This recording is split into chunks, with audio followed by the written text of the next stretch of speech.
Bang! Neeves Knives. I'm Jared, and this is the Cjrb Scoria.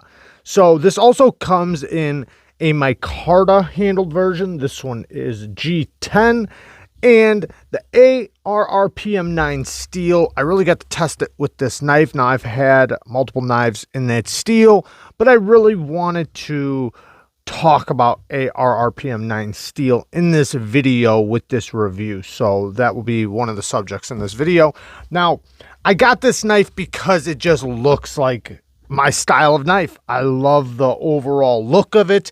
It's very similar to the Hinder XM18 3.5. As you can see, a lot of similarities. I'm not saying anything was, stolen or anything. I'm just saying it's that type of profile and design that I love.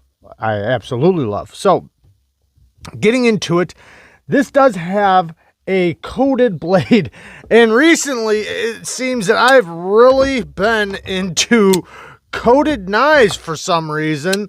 Now I will say that my favorite type of finish on a blade is stonewashed, but for some reason it just happened to be this way this past couple weeks, past couple months. Now some of these, yes, they were sent by companies. Some of them I did pick out, and like this one I purchased. So now going into it, we do have titanium hardware on this model as well. We have a titanium clip pivot collar and thumb studs, which I like the color combination here. The raw titanium with the black, it looks so good. Now, getting into the action really quick before we get into ergos and cutting, the action is really, really good. Now, budget knives in general have been very, very good with their action, at least from the credible companies like Cjrb, Artisan, Kaiser, all the companies like that. They've got their actions nailed, and this is no exception. It's really good. The flipper tab has no jimping on it, but because it's a decent size, now sometimes I like jimping on my flipper tabs, but in this case it does not need it at all. One, you have the coating. That lazy flip was because of me.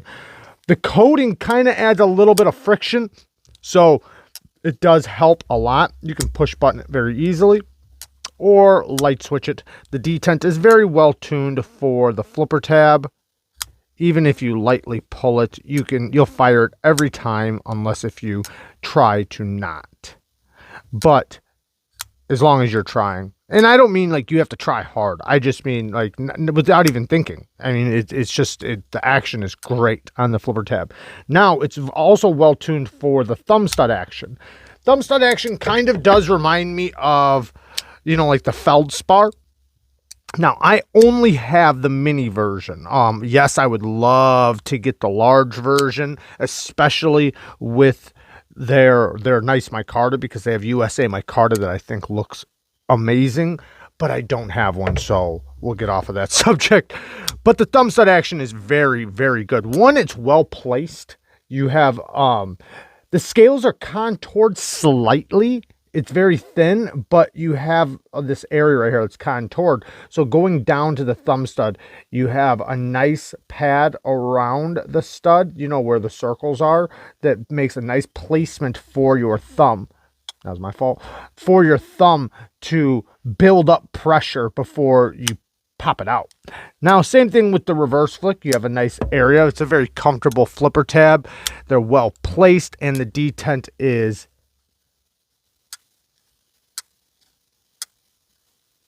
very appropriate for the thumb stud action. Now, the drop on it, when you unlock it, you do have good access to the lock bar. Love to see that. And the detent is nice and relatively early. You could hold up too high and possibly hit it, but it's very, very easy to avoid that. So I would say the detent is well placed, and it is very, very smooth. Not fall shut action, but definitely drop shutty. If you give it any effort at all, it will just slam shut. but without doing no effort and just barely trying, very false shutty. Very, very smooth action. It is riding on ceramic cage bearings with the ceramic detent ball, so you can kind of expect that action. Now, I will say this. It does have the coating.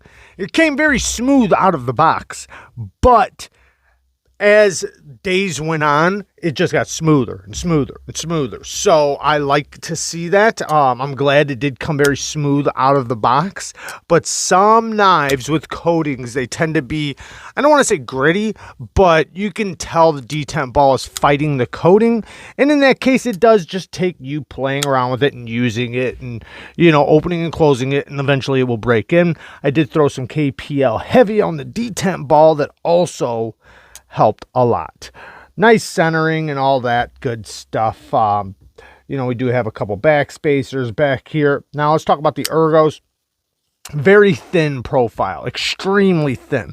That is one thing I noticed right away. As soon as I put it in my hand, I said, whoa, that is thin. So you do have a good depth here, and you can see you have some swells, good placement for your finger. Not very thick right here. But it does get bigger back here, which I have found that, you know, through my journey with knives, that I do like that, because I've noticed that, you know, when you're holding a knife, it's your pinky and ring finger that do a lot of the squeeze and a lot of the controlling. And the reason why is because when you're pushing into material, the knife turns, it rotates. So in order to prevent that, you are holding with your pinky and your ring finger. Now, the palm of your hand right here is what, you know, where the force gets pushed, because it's getting pushed right here into your palm. You know, that's why these fingers don't really have to do anything. You can literally go like this and just hold it with your pinky and push through things, because all the pressure is going against your palm and then against your pinky and ring finger.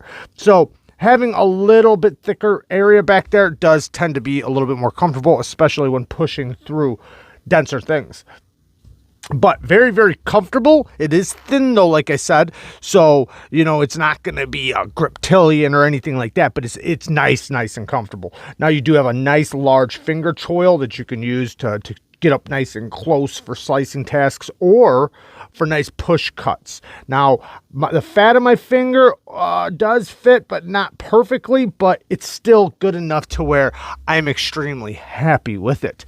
Now, the cutting geometry, we're going to get into sharpening and everything here in a second, but actual cutting geometry, putting this thing through materials, has been really good. Now, I would say that this has one of those happy medium grinds where it's not a mega slicer, but it's not hard use. It's right there in that center area that's really, really nice. So it has good geometry. The blade stock thickness is not very thick, and it doesn't get down to an extremely thin edge, but thin enough. It's about after sharpening it. So I have to say that, because before sharpening it, I'm sure with the factory edge, it was much thinner, but after sharpening it and laying back the edge angle to 17 degrees per side, it's about 20 thousandths behind the edge. But that's good. That's good in this case, and I'll explain why. Because the thickness of the spine isn't crazy thick, and then we have a nice swedge up top right here that gets even thinner. So the thickest part is right here where that line is, and once the material gets up to that point, it gets to a thinner part. So the material has the opportunity to go around the blade when you're pushing it through. Now, another thing is that if you can kind of see right here, you can see that it doesn't get thick quick, because the blade, since it's not really a thick blade to begin with, it's, you know, you can see if it'll focus, I can sharpen multiple times without it dramatically getting thicker and thicker and thicker. So that's a good thing. So, and that also helps with cutting performance, especially when you lay back the edge. Now, passing through materials, very good. No issues with that. It cuts very, very well. And then with utility cuts, you have this slightly rounded end right here. Works really good for poking into things, and you have a lot of leverage pulling back. The tip is almost spear pointish, where it does land almost perfectly center with the pivot, maybe a slight bit higher, but you don't have to raise up too high to get to that tip. You still have a great amount of leverage through utility cuts and draw cuts. So I'm very happy with the blade shape, the grind. The tip is not a hard to use tip, but it's so it's very acute for utility cuts, and it will work great for it. And the belly also helps with that. Pulling the tip through a cut, the material will get pulled into the belly and it'll catch the teeth from the edge as you're dragging it through. So that's very, very nice. The clip and carry. Awesome carry with this thing. The clip works great. I love it when companies can get a titanium milled clip down, and in this case it works so good in and out of the pocket. And since it's such a thin knife, you know, you don't even notice you're carrying it. You do have a little bit hanging out, which is good for you to grab onto and pull in and out of your pocket. So very, very nice clip. Now, even in the hand, because the clip is kind of contoured, feels nice in the hand, really good in the hand. It feels a lot better than a deep carry spring clip would, for sure. Way better than that. I do like the clip in the hand, and I like it in and out of the pocket. Now, getting into a couple negative things before we actually talk about the steel sharpening and all of that. So one, I don't really have too much negative to say right off the bat. And remember, we're going to talk about the steel and all that here in a second. That's going to be separate from the knife and any problems that I find with the actual knife itself. But one, T6 screws. I hate T6 screws. I just want to see T8s. I don't know why all these companies put so much effort into putting T6s in their knives. And then you'll see I do have one screw poking up right here. That's all the way in. It will not go in any farther. You'll notice this one doesn't poke up as high. These ones back here are sunk in pretty good, but I have just this one that kind of pokes up.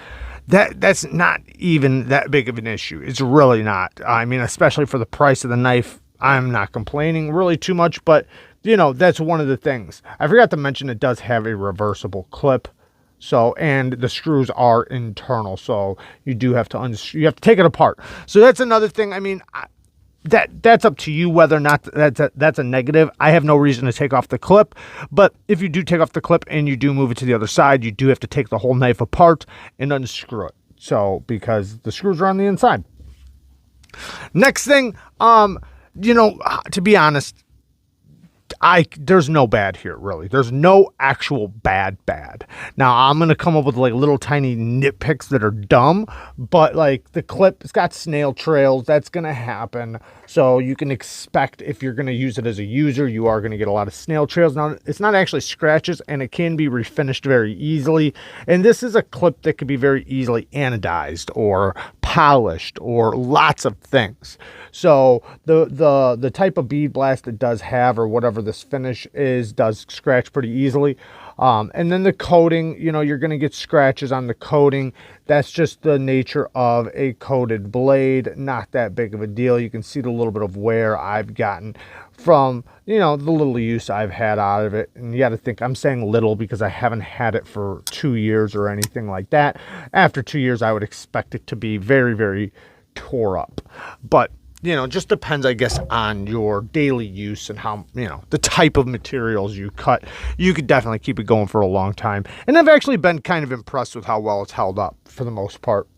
Other than that, though, man, I really can't come up with real negative things. So let's talk about the sharpening and the steel. Also, if you are wanting to pick one of these up, possibly this version or one of the versions with the burgundy micarta, same micarta as this on one of these, and you know, you want to support the channel, I'm going to link them down in the description so you guys can purchase one. All the links down in the description do benefit the channel if you do use them. So yeah.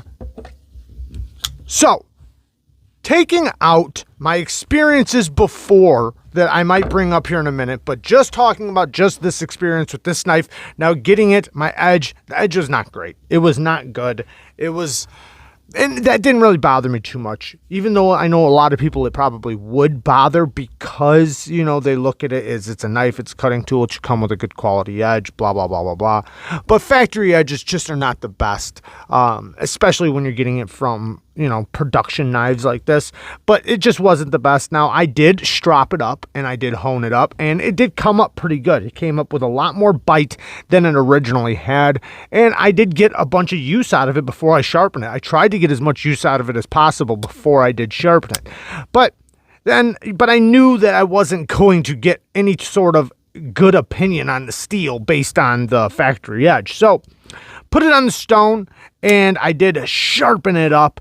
And speaking about whether or not to use diamonds or aluminum oxide, now I've used aluminum oxide on other AR-RPM9 steels, and I've used diamonds. Some people recommend to use the aluminum oxide on these. I use diamonds because whatever reason I did. And, you know, so I started off with my low grit stone, reprofiled it. It reprofiled great.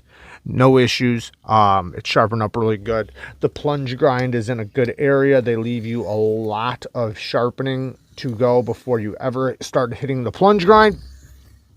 And it felt really good on the stone. Now, going through the grit process, everything was going nice and smooth, no issues. Now, one of the things I was wondering, because this is a powdered steel, so it's basically a powdered version of 9CR. So making it a very fine-grained steel. Now, some fine-grained steels, even though that can lead to a lot of benefits with a steel, it just kind of depends, because there are some powdered steels I'm not a fan of, and then there's some I love. You know, just there's lots of differences. Anyways, but this is a powdered steel. So I was wondering, how well is it going to be able to take a polish? Now, I've had my experiences before, but this, like I said, I'm just talking about just this knife in general. So as I was going through my stones, I got to my last stone that's going to be a good indicator of how it's going to be with the next stone. And doing freehand, I can do that. I can take it right off the stone and check my edges and all that good stuff. Anyways, where I'm going with this is I wound up going to the next stone, to the polishing stone, and it polished up very nicely. Took a great polish. It did have a good amount of bite. Now, I not as good as like 14C28N or anything like that, but a decent amount. Like I would never say it didn't take a good polished edge. So now this edge is used. I'm going to show you guys a little bit. Let me wipe it off, but it is used. So put that into consideration when looking at it, because I have tested it since I sharpened it, but it took a really good edge. And after sharpening it, I started using it. Now, during the use, one of the biggest things I was wondering is, okay, it took a good amount of bite. Now, I will say this. I did not go to 3/2 micron. I took it to 7/5 micron because I thought that if I possibly went a little bit higher, it might lose the bite that I wanted. Because it had a lot of bite from the 7/5 micron and was still a good polished edge. So I left it at that because it had a good amount of bite, but not like a crazy amount. So one of the things I was wondering was, how well is it going to hold the bite now through use? Well, that was the thing. During use, it didn't hold the bite. So after I started using the knife, I noticed that a lot of the bite went away pretty quickly. So take it for what it's worth. Now, honing and stropping it back was amazing. So I could use the knife, right? And it would lose a lot of the bite, even though it'd still be very sharp, very usable, very sharp, but just lose some of the bite that I like in an edge.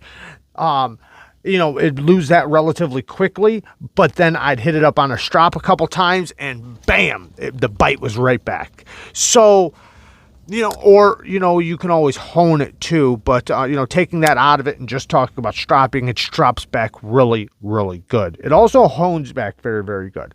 But now talking about whether or not this steel is going to do best with a medium fine or polished edge, that's kind of up to you, because like if you use a polished edge, you can expect the bite to kind of go away fast. However, you can maintain it really good by just stropping it. Yes, you're going to have to strop possibly a little bit more. Don't over strop, but you know, after, you know, a day's use or something, you come take a couple passes on a strop, bang. Now, if you want to keep the bite without having to strop it as much, you might want a medium to, you know, fine grit, you know, 600 to 1200 grit edge. And even then, it'll still hone and strop back very, very good. There's one thing I've noticed about the steel is that it does hone and strop back very well. Now, with its edge retention, I'll say it's not, it's okay. It's not great. It's okay. But for the price category, you know, it's hard to complain. Yeah, I think it's okay. I think it's good. I think, you know, it is a steel with a fine grain structure that winds up working out. Now, before in the past, I wasn't that impressed with it. Well, let me back up. I was impressed with it. Then I got another one that I wasn't that impressed with. And then I had another one that, you know, I didn't know what to think of. Like I was getting mixed signals, I guess. I don't know. Maybe there was something wrong with the heat treat. I don't know. But the first one, I had amazing results with. It's kind of similar to this experience, to be honest. But regardless, I think it's a good steel. I think it takes a good polish. I think it, is easy to maintain. I just don't think, it's not going to get the best edge retention. It'll still get good edge retention. Don't get me wrong. For the price, good edge retention.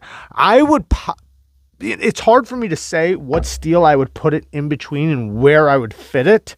But if I was going to say that, which I'm not, but if I was going to say that, I would say I put it under 14C, above 9CR, regular 9CR, because remember, this is a powdered version, which does change a lot. It does.